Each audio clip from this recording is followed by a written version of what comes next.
Some economists believe South Africa could indirectly be affected if the United States and Iran were to go to war following recent geopolitical tensions.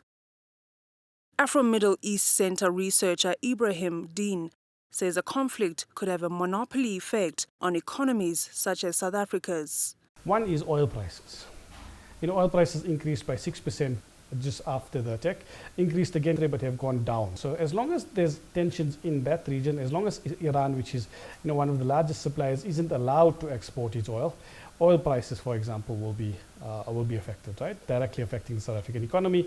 Also, South Africa has investments. Your MTN, for example, has 49% stake in 49% of the Iranian market, which is even larger than its stake in a sense in South Africa. There's companies like Cecil and other petrochemical companies that have investments in Iran. So it will affect the South African economy in that way. Dean says South Africa's status as a growing economy has made it more prone to the harmful impact of global conflict.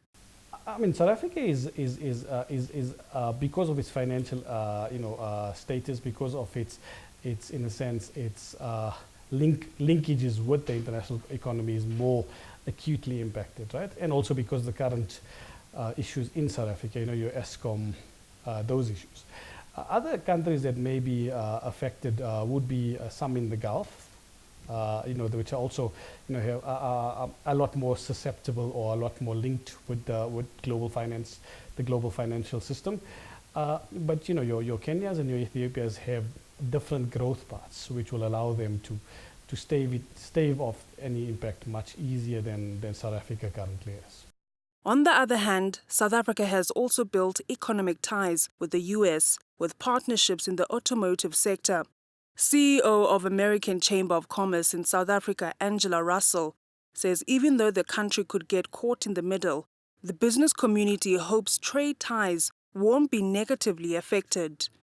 With regards to the conflict in Iran, I think it's very concerning for us, as it is for everyone. But I think for us in South Africa as American organizations, it really is business as usual.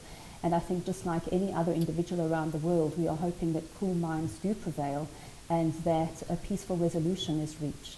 As the days progress, one of the main concerns about the conflict is a possible rise in oil prices, and this could hit South Africa's inflation rate.